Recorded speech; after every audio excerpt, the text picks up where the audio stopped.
Hello, কী অবস্থা সবার? তো আজকে আমরা এইচএসসি হায়ার ম্যাথ ফার্স্ট পেপারের অন্তরীকরণ চ্যাপ্টারটার একটি খুবই গুরুত্বপূর্ণ টপিক এল হপিটাল নিয়ম এইটা নিয়ে আলোচনা করব। তো তুমি চাইলে লিমিটের যে সকল অঙ্ক আছে সবগুলোই কিন্তু এল হপিটাল নিয়ম দ্বারা করতে পারো। তো এল হপিটাল নিয়ম প্রয়োগ করার জন্য কিছু শর্ত আছে। তুমি যদি দেখো কোনো অঙ্কে লিমিট এক্সটেন্স টু 0, অঙ্কটি একটি ভগ্নাংশ আকারে আছে এবং উপরে এক্সের একটা ফাংশন ধরি এফ অফ এক্স এবং নিচে এক্সের একটা ফাংশন ধরি জি অফ এক্স।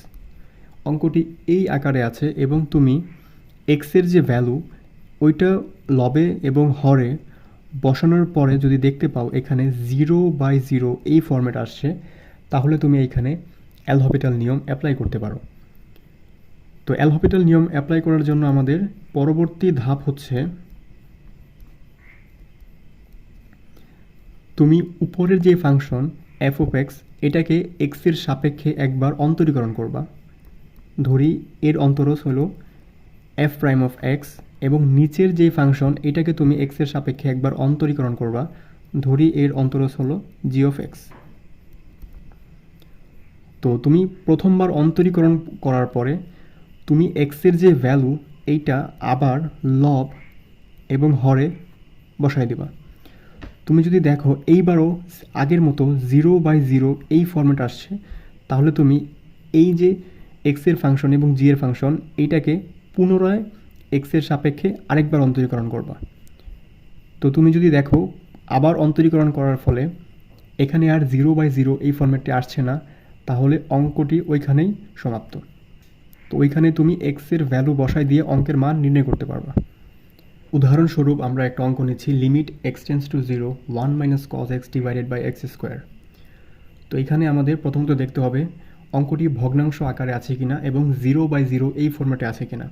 আমরা দেখতে পাচ্ছি অঙ্কটি অবশ্যই একটি ভগ্নাংশ আকারে আছে এবং আমরা যদি এখানে এক্সের ভ্যালু এখানে বসাই দেই তাহলে cos 0 ভ্যালু কিন্তু 1 - 1 = 0 আর নিচে শূন্যকে স্কোয়ার করলে শূন্যই হয়, তার মানে এইখানে 0/0 এই ফর্ম্যাটটি আমরা পেয়ে গেছি। তার মানে এইখানে আমরা চাইলে এল হপিটাল নিয়ম অ্যাপ্লাই করতে পারবো। তো এল হপিটাল নিয়ম খুবই সিম্পল। উপরের যে ফাংশন এটাকে এক্সের সাপেক্ষে অন্তরীকরণ করলে 1 অবশ্যই ধ্রুবক, এর অন্তরজ 0।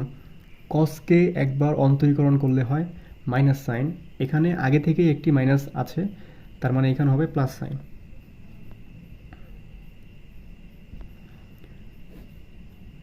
আর নিচে এক্স স্কোয়ার এর অন্তরজ 2x।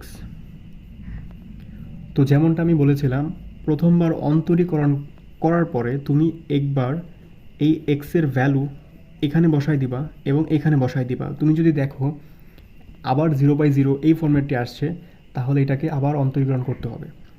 আমরা যদি এখানে এক্সের ভ্যালু এখানে বসাই দেই তাহলে সাইন 0-র ভ্যালু কত 0 এবং এক্সের ভ্যালু আবার এখানে বসাই দিলে এখানে 0। তার মানে আমরা দেখতে পাচ্ছি এইখানে আবার 0/0 এই ফর্ম্যাটটি চলে আসছে। তো নেক্সট স্টেপ আবার এটাকে এক্সের সাপেক্ষে অন্তরীকরণ করতে হবে।